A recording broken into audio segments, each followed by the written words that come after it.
we grow up in our gaming life, we start off with Nintendo games.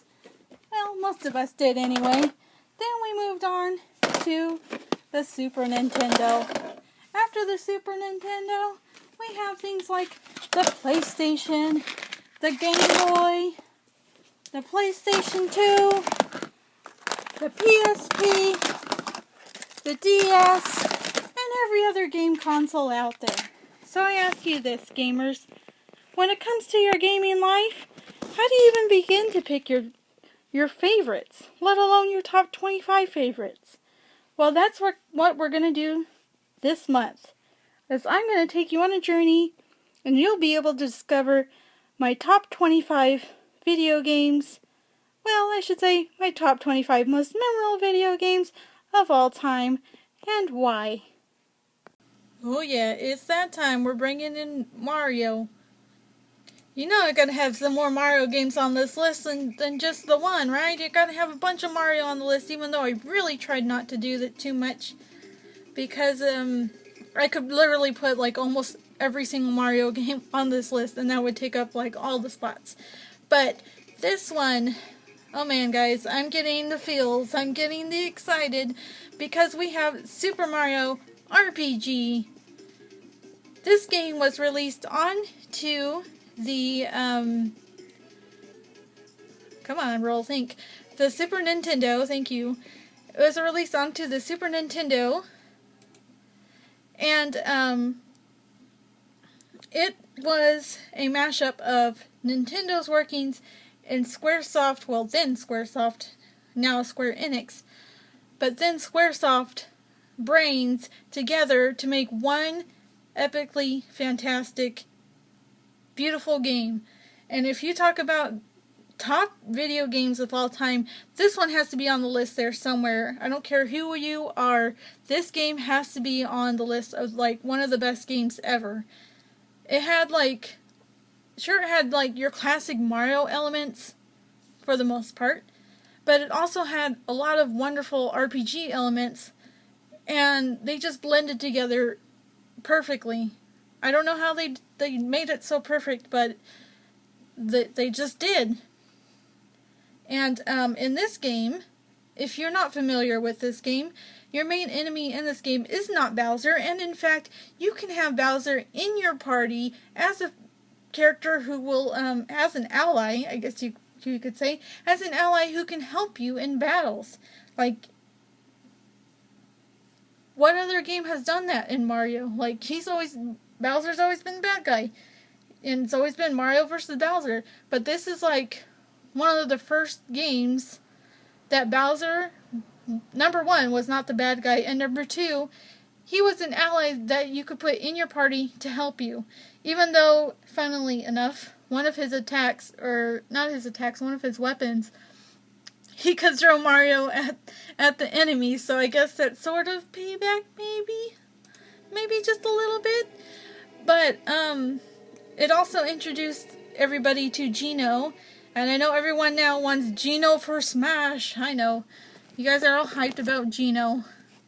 That'd be cool to have Geno as the character, but I don't know. I know things between Nintendo and Square have gotten better, but I don't know, better to the point or the fact of making a true sequel to this. So I think technically they said, like, Paper Mario or something is supposed to be, like, the successor to Mario RPG, but they don't have any of the same characters besides, like, Mario, so what good does that do? Also, Princess Peach, I think, if you go back in this video, I think they called her Toadstool, because I think those were back in the days when they called her Toadstool instead of Princess Peach, even though it's clearly Princess Peach.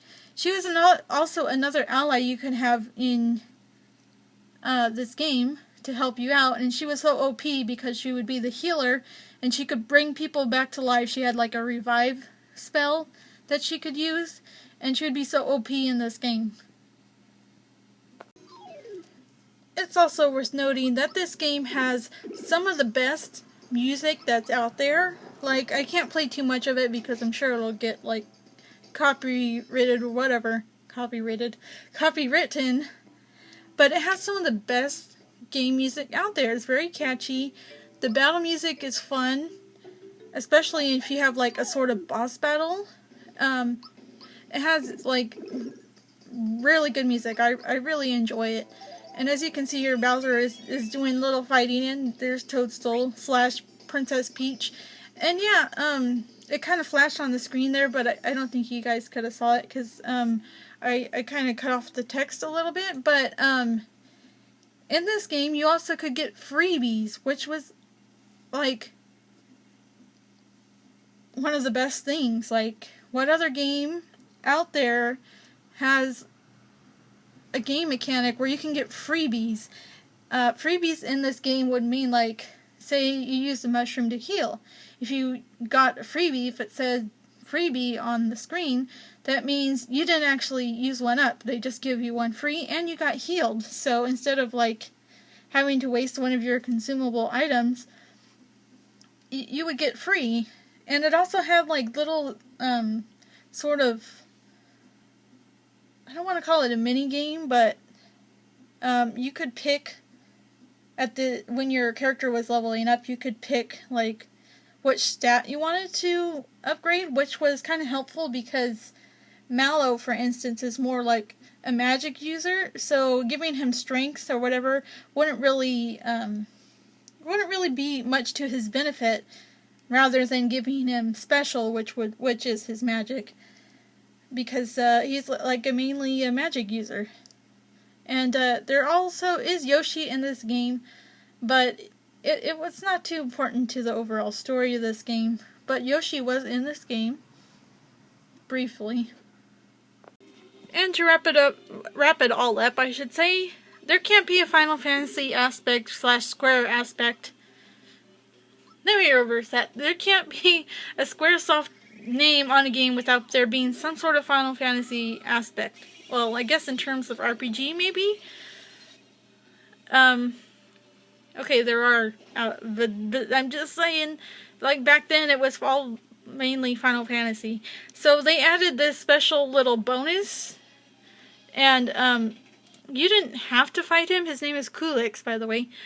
You didn't have to fight him, but, it was sort of like a bonus boss battle if you wanted to fight it, and to me it was kind of like a nice little addition, an extra touch that they added to the game, to have this extra little boss. And anyone familiar with Final Fantasy will recognize those crystals in front of Kulix, which do attack for him, so he gets like 5 attacks per round.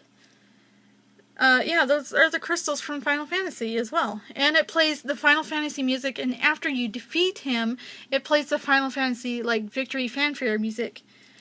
All really nice touches, and this boss is one of the no, I'm not even going to say one of the hardest. It is the hardest enemy / boss in the entire game, including the final boss, Smithy. This was the hardest, boss in the game, and seeing as you could only get to level, what was it, 20?